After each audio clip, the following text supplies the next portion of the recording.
Beberapa minggu yang lalu, saya mengunjungi tempat yang menjadi salah satu destinasi alam favorit warga Bandung, khususnya Bandung Selatan sih, karena lokasinya ada di Kecamatan Banjaran, Kabupaten Bandung, Jawa Barat. Tempat tersebut yaitu Gunung Puntang, gunung yang menyuguhkan keindahan alam yang asri, serta jejak sejarahnya yang sangat menarik untuk ditelisik. Menjadi sangat rekomen buat teman-teman yang ingin melepas penat agar pikirannya gak wawewo. Friendship Explore edisi kali ini melibatkan beberapa kawan. Salah satunya ya the one and only. Ladies and gentlemen, please welcome the peaceful man, the never angry man, and the protector of bad things, Rian the Giant.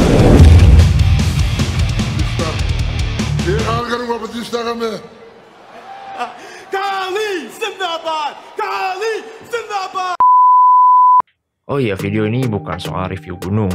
Ini hanya sebuah video jalan-jalan biasa aja. Dan mungkin saya akan sedikit bercerita pengalaman menegangkan saya dulu ketika di Gunung Puntang. Karena ini kali kedua saya mengunjungi Gunung Puntang. Oke, let's go. Seperti biasa ya, janjian tepat waktu tuh masih menjadi misteri gitu yang sangat sulit untuk dipecahkan sampai sekarang. Alhasil, rencana awal maghrib sampai lokasi, namun saat itu masih dalam perjalanan.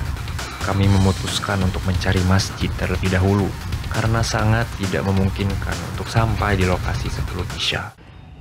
Oke, teman-teman, ini merupakan masjid yang kita singgahi ya sebelum kita menuju tempat Gunung Puntang. Di sini kita sedang melaksanakan ibadah sholat maghrib, dan berikut adalah desain interior cukup menarik sekali ya. Oke, di sini, waduh, Mas, lagi ngapain Mas? Lagi bubuayan dulu bentar. Jadi ini tuh kita mau istirahat dulu karena sebentar lagi kita sampai, dan kebetulan kita terperangkap waktu maghrib ya, jadi sholat dulu lah biar nyantai ya. Tapi barusan saya lihat ini karpetnya agak nyaman gitu, jadi mau bubuayan dulu bentar 5 menit. Gimana cara jadi buaya gimana Mas? Udah gini aja kayak buaya. Di perjalanan saya sedikit gusar karena kita cuma bawa satu gas portable karena kawan lupa bawa katanya. Tapi ternyata di depan masjid tempat kita berhenti ada tempat sewa alat outdoor dan masih buka. Alhamdulillah. Di tengah perjalanan gusar saya menjadi resah karena the peaceful man menunjukkan jalan yang sebelumnya belum pernah saya lalui. Lucunya, dia melihat jalan itu lewat Google Maps dengan dalih lebih cepat. Damn it. Walaupun di awal sedikit tidak percaya karena kontur jalan yang cukup curam dan kepikiran untuk balik ke jalur utama walaupun jaraknya sudah sangat jauh. Tapi mengingat akan sangat memakan waktu, akhirnya kita lanjutkan dan akhirnya kita bisa sampai dengan selamat. Sampai lokasi, waktu sudah menunjukkan pukul 7 malam lewat 15 menit. Di luar rencana memang. Tapi ya sudahlah, kita langsung mendirikan tenda untuk persiapan masak makan malam. Di tengah cuaca dingin Puntang dirasa ya hangat dengan obrolan malam dengan kawan. Mungkin momen seperti ini yang selalu membuat saya betah dan berakhir candu. Sampai tidak terasa sudah larut malam dan kita pun beristirahat. Keesokan pagi, saya sedikit bereksplorasi, melihat suasana sekitar yang asri dan ya sesuai ekspektasi. Lanjut menyeduh kopi untuk dinikmati dengan wajah berseri-seri. Damn. Oke, selamat pagi teman-teman semua. Kali ini saya sedang berada di kawasan Gunung Puntang. Ini merupakan area base campnya ya. Karena ya untuk ke puncak itu lumayan jauh, sekitaran 3 sampai 5 jam. Oke. Di sini lingkungannya sangat asri sekali, sangat asri sekali ya. Kita lihat ada bangunan-bangunan yang terbengkalai atau bekas bangunan yang tidak terpakai ya. Nah, tidak lupa di sini saya tidak lupa di sini saya bersama dengan teman saya, Bebang Fikri. Oke.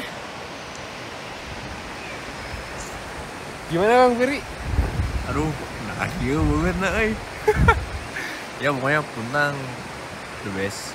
Ya kita sekarang agendanya mau nyari tempat buat spot foto.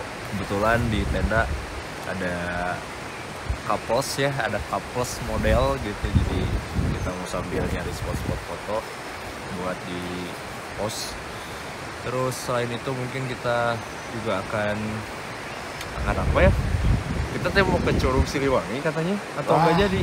Ingat umur, Pak. Jadi ya mungkin kita akan foto-foto aja. Nanti rencananya kita akan ke kolam cinta ya yang ada di sebelah utara. Ya, yaudah mungkin segitu aja ya. Ini karena saya udah lagi keluaran, ini jadi dingin, aduh. Udah ya, oke, bye. Sesuai intro di awal, saya ingin bercerita. Jadi dulu sekitar tahun 2015, pertama kali saya datang ke Puntang membawa sebuah misi, yaitu pengenalan alam untuk anggota muda baru di organisasi saya. Kurang lebih 15 orang kita berangkat, 12 diantaranya saya ajak trekking ke Curug Siliwangi. Ini merupakan perjalanan pertama saya juga ke Curug Siliwangi. Dengan pedenya saya mengkonfirmasi pukul 4 sore kami sudah sampai kembali ke tenda. Kondisi jalur pada saat itu masih berantakan. Tidak seperti sekarang, jalurnya jelas dan bisa dilalui dengan mudah. Awal perjalanan kita pukul 7 pagi. Di awal perjalanan, jalur masih terlihat jelas sampai kita bisa trekking 3 jam. Informasi di awal estimasi waktu menuju Curug Siliwangi bisa memakan waktu 2-3 jam. Di sini saya mulai merasa ada yang tidak beres. Jalur semakin curam, tumbuhan semakin lebat. Tidak ada tanda-tanda dari jejak kaki manusia. Saat itu saya putuskan untuk beristirahat sambil saya mencari tanda-tanda yang bisa saya jadikan patokan. Semakin jauh kita berjalan, jalur semakin suram. Tidak ada pertanda apapun. Kita kehilangan arah. Kita tersesat. Kami bingung, termasuk saya. 12 nyawa saya bawa ke hutan. Kalau sampai benar tersesat, saya adalah orang paling bodoh di dunia. Saya teringat istilah stop. Stop, think, observe, and plan. Kita berhenti sambil menenangkan satu sama lain. Mustahil rasanya baik-baik saja. Kemudian berpikir, apa yang akan dilakukan pada saat itu? Lalu observasi sekitar, cari jejak, cari tanda, apa yang bisa kita gunakan untuk jadikan patokan. Terakhir, merencanakan. Untungnya, saya mendengar suara arus sungai. Saat itu pukul 1 siang, saya putuskan untuk kembali pulang menyusuri aliran sungai. Dan akhirnya kita sampai pukul 5:30 sore dengan kondisi yang sangat lelah serta perut yang sangat amat lapar. Sampai di tenda, ada cukup banyak orang, salah satunya pembina saya dan beberapa orang dari pihak pengelola. Wajah mereka sangat khawatir. Rupanya pembina saya sudah melapor ke pihak pengelola. Untung saja, tim SAR tidak jadi didatangkan. Dari kejadian itu saya belajar, jangan nekat, semua harus ada ilmunya. So, itu cerita saya dulu di Puntang. Tapi camping kali ini saya santai-santai aja lah, sambil foto-foto. Mungkin sudah sampai di penghujung video. Terima kasih sudah menonton. Nantikan Friendship Explore edisi lainnya, hanya di Logi Movie. Saya Fikri, pamit undur diri. Terima kasih.